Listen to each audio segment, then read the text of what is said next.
Hey everybody, and welcome back to another Fridays with Fox interview segment today, as we are learning more about the great things that are going on around the Pine Belt and Hattiesburg that make it the community that we all know and enjoy. Today we're here to learn a little bit more about the Kiwanis Club and how they impact the Hattiesburg area and the Pine Belt area, and we're visiting with Chad Hill today. So Chad, hey, thank you for joining us. Danny, thanks so much for having me. Chad, why don't we start? Because, I mean, obviously we'll have some out there who know about Kiwanis, but we'll probably have a good deal who don't. So why don't we just start there? What is Kiwanis, and what all have you guys done over the years? Yeah, sure. So our club is the Kiwanis Club of the Pine Belt. We were actually founded in I believe 1921, so we're a little over 100 years old. We've been in Hattiesburg for a long time. We currently have got 54 members, and we're a pretty vibrant club. We're pretty active in the local community scene. So the Kiwanis International Mission, we have a children's focused mission. So we're here to serve the children of our communities and the different organizations that help support those children. So that's kind of our primary focus and kind of what we've always strive for. So. Oh, that's awesome. And what has that looked like over the years for you guys? Yeah, so we have given out usually somewhere between $15,000 and $20,000 every year to local charities with a kids focus. So a couple of the organizations that we've supported in recent years have been the Bard School, Kids Hub, even the Boy Scouts and Girl Scouts, and so we've got a host of organizations that we fund or help fund here in the Pine Belt, and we typically are helping fund them in some small way each year. So well, that's awesome. So a very recurring thing. It yeah, like. That's right. Awesome. Well, and I believe you got a big pancake event coming up this Saturday too. We do. So the way that we're able to, we have one big fundraiser every year. It's Pancake Day. It's always the first Saturday in December. So it's kind of a Christmas tradition or a holiday tradition, and it's the way that we raise the money that we're going to give out every year. So, like I said, we try to have some small impact on these local charities by being able to give them donations throughout the year. And the way that we make that happen is by raising money through Pancake Day. So, like I said, it's coming up this Saturday. This will be. We've been doing Pancake Day since 1962. Oh, so wow. the Pancake Day's been going on a really long time. Yeah. We always make it a really fun and festive event. We serve an awful lot of pancakes. We've got we'll be at the Sigler Center in Hattiesburg, kind of near Hattiesburg High School. If you guys are familiar with where that is, that's where we always have it. We always make like I said, a big event of it where they're cooking pancakes. We'll have Santa will stop by. We'll have some Christmas musical entertainment. Yeah, absolutely. So yeah, that's always a good time. Awesome. Now you mentioned tickets. So yes. How much are tickets, and how ahead of time? Where would somebody go to grab them? Yep. So tickets are available. They're $6 a piece. You can actually buy them at the door. That's probably going to be the easiest way to get them. Like I said, we'll have someone there selling, and you'll be able to pay with cash or card, or I think we can even do Venmo now. So we can get you taken care of at the door. Oh, that's awesome. Now you mentioned the entertainment in addition to a visit from the big guy. What will that look like that day? Yeah, so throughout the morning, we typically start serving pancakes at 7, and we serve until 11:30. So we'll have kind of a rotating host of entertainment. Like I said, I know we're going to have, I believe the William Carey Quartet will be there, providing some Christmas music for a while, along with Santa making an appearance and a couple other folks to kind of make add to the festive theme, I suppose. If someone wanted to learn more about the breakfast, what would be the best pathways for them to reach out? Yeah, so probably the best way to reach us would be probably through our Facebook page. We have a Kiwanis Club of the Pine Belt Facebook page where we try to post events and updates, and you can message us there, and it's gonna get in front of a club member, and we'll be able to get a response to you. Or like I said, we'd love to have you come check us out Saturday. We have a standing meeting every Tuesday. We meet for lunch at the St. Thomas Fellowship Center behind St. Thomas across from the baseball field on 4th Street from 12 to 1.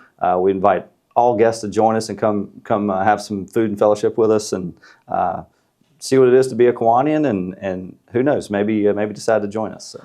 All right, so talking about that lunch, is that a brown bagger or how does that work? No, so we have, I think it's one of the coolest things about being a Kiwanian. We have really, really good food. Jeff Flatteau with Flatteau's Fine Foods caters our lunches every week. He's been doing that for a long time, so we know if nothing else on Tuesday we're going to eat good and see some good friends. So it's always fun. Well, that's awesome. And so to learn more about the club, would they, in addition to possibly attending a meeting, Yep.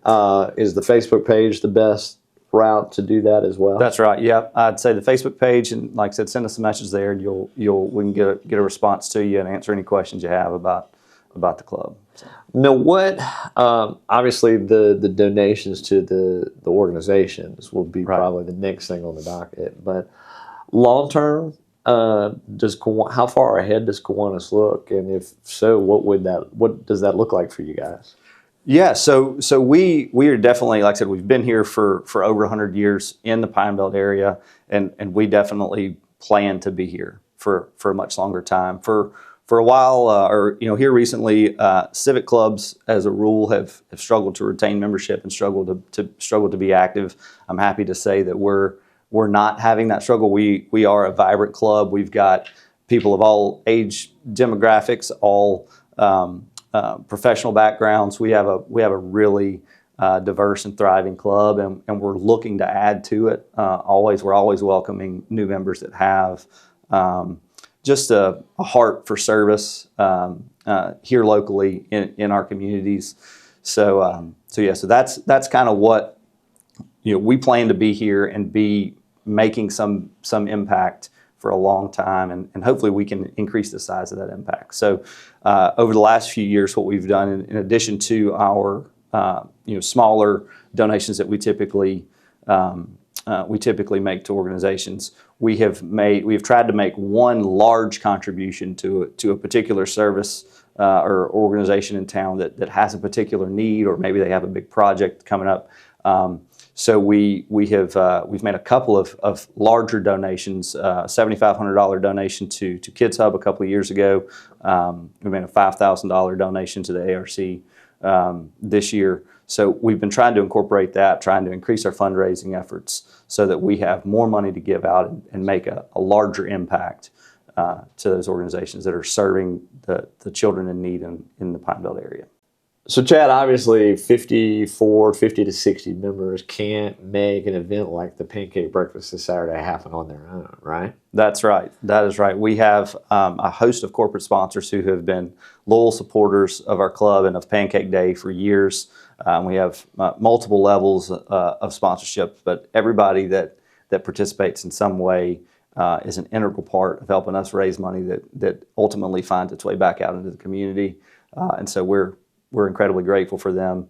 And if you don't mind, I can share a few of our gold sponsors, which are typically the largest contributing sponsors that we have. We have Doliak Electric, Hanco Construction, Alpha Insurance, St. Fabian's Catholic Church, LNA Contracting, Warren Paving, Cox Auto, and then we've got a host of banks: Priority One Bank, Magnolia State Bank, Hancock Whitney, the First, the Citizens Bank.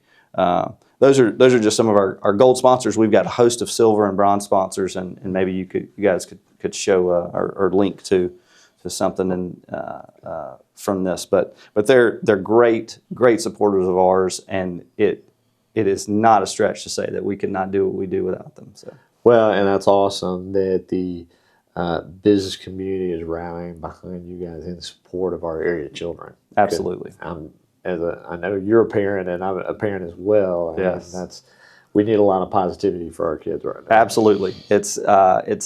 It'd be hard to overstate the importance and the role that they play in what we're able to do and the impact that we're able to have. So by way of recap, tomorrow, this Saturday, That's right. starting at 7 o'clock at the Siegler Center, That's right. and tickets are $6. That's right. That's awesome. Okay, so all of you out there in the social media world, you have the opportunity to support the Kiwanis Club and their efforts to impact children here in the Pine Belt. So, Chad, thank you for joining us Denny, thank you so much today. for We appreciate that.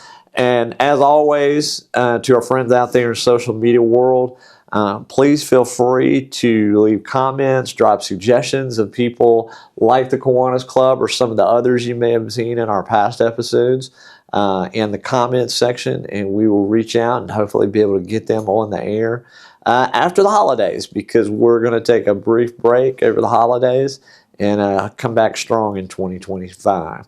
So for Fox 23 and Fridays with Fox, I am Denny Bubrick.